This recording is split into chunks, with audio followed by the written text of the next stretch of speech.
Period of and time ಅಬ್ಸರ್ವೇಷನ್ನು ಮತ್ತು surveillance ಇಟ್ಟಾಗ DSP city ಆದಂಥ ನಾಗರಾಜ್ ಅವ್ರದ್ದು ನೈಟ್ ರೌಂಡ್ಸ್ ಇದ್ದಾಗ ಅವ್ರಿಗೊಂದು ಮಾಹಿತಿ ಲಭ್ಯ ಆಗುತ್ತೆ. ಆ ಮಾಹಿತಿ ಆಧಾರದ ಮೇಲೆ ಹೋಗಿ ಅವರು ಕೋಲಾರ್ ಟೋಲ್ ಹತ್ರ ಗೇಟ್ ಹತ್ರ ಚೆಕ್ ಮಾಡಿದಾಗ ಒಂದು ಟ್ರಕ್ ಸಿಗುತ್ತೆ. ಆ ಟ್ರಕ್ಕನ್ನು ಪರಿಶೀಲನೆ ಮಾಡಿದಾಗ ಟ್ರಕ್ಕಿನ ಮೇಲೆ ಮತ್ತು ಹಿಂದುಗಡೆ ಎರೆಹುಳಿನ ಗೊಬ್ಬರದ ಚೀಲವನ್ನು ಹಾಕಿರ್ತಾರೆ. ಆ ಗೊಬ್ಬರದ ಚೀಲಗಳನ್ನ ತೆಗೆದು ನೋಡಿದಾಗ ನಮಗೆ ಇವರು ಗೋವಾದಿಂದ ಅಕ್ರಮವಾಗಿ ಈ ಬ್ರ್ಯಾಂಡೆಡ್ ಲಿಕ್ಕರನ್ನು ಮಹಾರಾಷ್ಟ್ರಕ್ಕೆ ಸಾಗಿಸ್ತಾ ಇರ್ತಾರೆ. ಇವ್ರದ್ದು ಒಂದು ಮಾಡಸ್ ಆಪರೆಂಡಿ ಹೇಗೆ ಅಂತಂತಂದರೆ, ಈ ಡ್ರೈವರ್ಸ್ಗಳಿಗೆ ಕೇವಲ ವಾಟ್ಸಪ್ ಲೊಕೇಶನ್ಸ್ಗಳನ್ನು ಕೊಡ್ತಾರೆ. ಆ ಡ್ರೈವರ್ಸ್ಗಳು ಇಬ್ಬಿಬ್ಬರು ಡ್ರೈವರ್ಸ್ ಇರ್ತಾರೆ. ಆ ವಾಟ್ಸಪ್ ಲೊಕೇಶನ್ಸ್ಗಳಿಗೆ ಹೋಗಿ ವೆಹಿಕಲನ್ನು ಡ್ರಾಪ್ ಮಾಡೋದು. ಆ ಲೊಕೇಶನ್ನಿಂದ ಮತ್ತೆ ಬೇರೆ ಡ್ರೈವರ್ಸ್ಗಳು ಬಂದು ಅದನ್ನು ನೆಕ್ಸ್ಟ್ ಲೊಕೇಶನ್ಗೆ ತೊಗೊಂಡು ಹೋಗೋದು. ಎವನ್ drivers will not be knowing ಅದು ಎಲ್ಲಿ ಡೆಸ್ಟಿನೇಷನ್ಗೆ ಹೋಗ್ತಾ ಇದೆ ಅಂತಂತ ಹೇಳಿ. ಅದಕ್ಕೆ ಸಂಬಂಧಪಟ್ಟಂತೆ ಇಬ್ಬರು ಡ್ರೈವರ್ಸ್ಗಳನ್ನು ಶ್ರೀನಿವಾಸ್ ಅಂತಂತೇಳಿ ಇವರು ಗದಗ ಜಿಲ್ಲೆ ಶಿರಹಟ್ಟಿಯವನು, ಮತ್ತು ಇನ್ನೊಬ್ಬ ಡ್ರೈವರ್ ಆದಂತಹ ಸಿದ್ರಾಮ್, ಈತ ಸೊಲಾಪುರದವನು. ಇವರಿಬ್ಬರನ್ನ ವಿಚಾರಣೆ ಮಾಡಿದಾಗ ಆ ಟ್ರಕ್ಕು ಇಲ್ಲೇ ವಿಜಯಪುರ ಜಿಲ್ಲೆಯ ಒಬ್ಬ ಹುಸೇನ್ ಸಾಬ್ ಮುಲ್ಲಾ ಅನ್ನೋನಿಗೆ ಓನರ್ಶಿಪ್ ಇರೋದು. ಬಟ್ ಅದು ಮಹಾರಾಷ್ಟ್ರ ರಿಜಿಸ್ಟ್ರೇಷನ್ನು.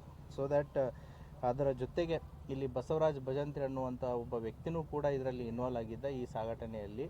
ಸೊ ಲೋಕಲ್ ಇಬ್ಬರಿದ್ದು ಮತ್ತು ಈ ಏನು ಮಾರಾಟವನ್ನು ಗೋವಾದಿಂದ ಮಹಾರಾಷ್ಟ್ರಕ್ಕೆ ಈ ಅಕ್ರಮವಾಗಿ ಸಾಗಿಸ್ತಾ ಇರುವಂಥ ಲೀಗಲಿ ಬ್ರ್ಯಾಂಡೆಡ್ ಲಿಕ್ಕರ್ ಮಾರಾಟಕ್ಕೆ ಅವಕಾಶ ಇದೆ. ಯಾಕೆ ಇದನ್ನು ಗೋವಾದಿಂದ ಮಹಾರಾಷ್ಟ್ರಕ್ಕೆ ಸಾಗಿಸ್ತಾರೆ ಅಂತಂತಂದರೆ, ಈ ನಮಗೆ ಸಿಕ್ಕಿರುವಂತಹ ಈ ಏನು ಎಲ್ಲ ಬ್ರ್ಯಾಂಡ್ಸ್ ಇದೆ, ರಾಯಲ್ ಬ್ಲೂ, ಮ್ಯಾನ್ಸನ್ ಬ್ರ್ಯಾಂಡಿ ಅಂತಂತೇಳಿ ಹಲವಾರು ಬ್ರ್ಯಾಂಡ್ಸ್ಗಳು ಸಿಕ್ಕಿದ್ದಾವೆ. ಅದರದ್ದು ಬರೀ ಲಿಕ್ಕರ್ ಬೆಲೆನೇ ಎಲ್ಲಿ ಗೋವಾದಲ್ಲಿ ಅಂದಾಜು ವೆಚ್ಚ ಸುಮಾರು 75 ಲಕ್ಷ ರೂಪಾಯಿ ಆಯಿತು ಅಂತಂತಂದರೆ, ಕರ್ನಾಟಕದ ವ್ಯಾಲ್ಯೂನ ನಾವು ತೊಗೊಂಡ್ರೆ, ಯಾಕಂದರೆ ಪ್ರತಿಯೊಂದು ಸ್ಟೇಟನ್ನು ಕೂಡ ಅವ್ರದ್ದು ಟ್ಯಾಕ್ಸೇಷನ್ ಬೇರೆ ಇರುತ್ತೆ. ಸೊ 75 ಲಕ್ಷ ರೂಪಾಯಿ ಗೋವಾ ಲಿಕ್ಕರು ಅದು ಮಹಾರಾಷ್ಟ್ರಕ್ಕೆ ಹೋಗ್ತಾ ಇತ್ತು. ಒಂದು ವೇಳೆ ನಾವು ಇದನ್ನು ಕರ್ನಾಟಕದ ಲೆಕ್ಕಕ್ಕೆ ನಾವು ಕ್ಯಾಲ್ಕುಲೇಷನ್ ಮಾಡಿದಾಗ ಸುಮಾರು 64 ಲಕ್ಷರಷ್ಟು ಲಾಭ ಸಿಗುತ್ತೆ ಇದಕ್ಕೆ. 74 ಲಕ್ಷ ರೂಪಾಯಿ ಲಿಕ್ಕರು, ಗೋವಾ ಲಿಕ್ಕರು ಕರ್ನಾಟಕದಲ್ಲಿ ಮಾರಿದರೆ 74 ಲಕ್ಷ ಪ್ಲಸ್ 64 ಲಕ್ಷ, ಸುಮಾರು ಅಂದಾಜು 80 to 85% ಇವರಿಗೆ ಲಾಭಾಂಶ ಇದೆ. ಅದೇ ರೀತಿ ಮಹಾರಾಷ್ಟ್ರಕ್ಕೆ ಹೋಗಿ ಮಾರಿದಾಗಲೂ ಕೂಡ ಇದು ಆಲ್ಮೋಸ್ಟ್ 2 ಟೈಮ್ಸ್ ಅವರಿಗೆ ಲಾಭಾಂಶ ಸಿಗುತ್ತೆ. ಹಾಗಾಗಿ ಅಕ್ರಮವಾಗಿ ಗೋವಾದಿಂದ ಈ ಲಿಕ್ಕರನ್ನು ಸಾಗಾಟನೆ ಮಾಡುವಂಥ ಒಂದು ಟ್ರಕ್ಕನ್ನು ಇಂಟರ್ಸೆಪ್ಟ್ ಮಾಡಿ ವಿಜಯಪುರ DSP ಸಿಟಿ ನಾಗರಾಜು ಮತ್ತು CPI ಗೋಲ್ಗುಂಬಜು, PSI ಜಲನಗರ ಮತ್ತು ಅವರ ಠಾಣಾ ಸಿಬ್ಬಂದಿಯವರು ಅದನ್ನು ಸಕ್ಸಸ್ಫುಲ್ಲಾಗಿ ಇಂಟರ್ಸೆಪ್ಟ್ ಮಾಡಿದ್ದಾರೆ. 4 ಜನನ ಈಗಾಗಲೇ ಅರೆಸ್ಟ್ ಮಾಡಿದ್ದೀವಿ. ಹೆಚ್ಚಿನ ತನಿಖೆಗೆ ಒಳಪಡಿಸಲಾಗ್ತಾ ಇದೆ.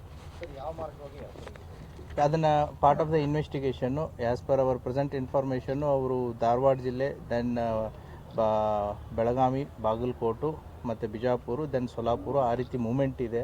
ಬಟ್ ನಮ್ಮ ಪ್ರಕಾರ ಮೋಸ್ಟ್ ಪ್ರಾಬಲಿ ಅವರು ಒಂದು ರೂಟ್ ಇರಲಿಕ್ಕಿಲ್ಲ, ಇದಕ್ಕಿಂತ ಜಾಸ್ತಿ ರೂಟ್ಸು ಇರ್ಬೋದು, ಬೇರೆ ಬೇರೆ ಕಡೆ ತೊಗೊಂಡು ಹೋಗುವಂಥ ಸಾಧ್ಯತೆ ಎಲ್ಲ ಇರುತ್ತೆ. That will become the part of the investigation. ಹೌದು, ಈ ಮಾಲು ಹೋಗ್ತಾ ಇರೋದು ಅಲ್ಲಿ. But we need to go into details, ಯಾಕಂದರೆ ಇದು ಒಂದೇ ಜಾಗಕ್ಕೆ ಹೋಗೋದಕ್ಕೆ ಅಷ್ಟೇ ಇರಲ್ಲ, ಬೇರೆ ಬೇರೆ ಕಡೆನೂ ಹೋಗೋ ಸಾಧ್ಯತೆಯೂ ಇರುತ್ತೆ. ಸೊ ಅವ್ರನ್ನ ಪೊಲೀಸ್ ಕಸ್ಟಡಿಗೆ ತೊಗೊಂಡು ಫರ್ದರ್ ಇನ್ವೆಸ್ಟಿಗೇಷನನ್ನು ಕಂಟಿನ್ಯೂ ಮಾಡಿ. ನಮ್ಮ ರಾಜ್ಯದ ಒಟ್ಟು ಮೌಲ್ಯ ಇದರದ್ದು 74 ಲಕ್ಷ ಚಿಲ್ಲರೆ, ಇದು 75 ಲಕ್ಷದ ಮೌಲ್ಯದ, ಅಂದರೆ ಗೋವಾ ರೇಟಿನ ಪ್ರಕಾರ, ಗೋವಾ MRP ರೇಟಿನ ಪ್ರಕಾರ 75 ಲಕ್ಷ ಮೌಲ್ಯ ಆಗುತ್ತೆ ಈ ಎಲ್ಲ ಬಾಕ್ಸ್ಗಳದ್ದು. ಕರ್ನಾಟಕದಲ್ಲಿ ಇದು 1,36,00,000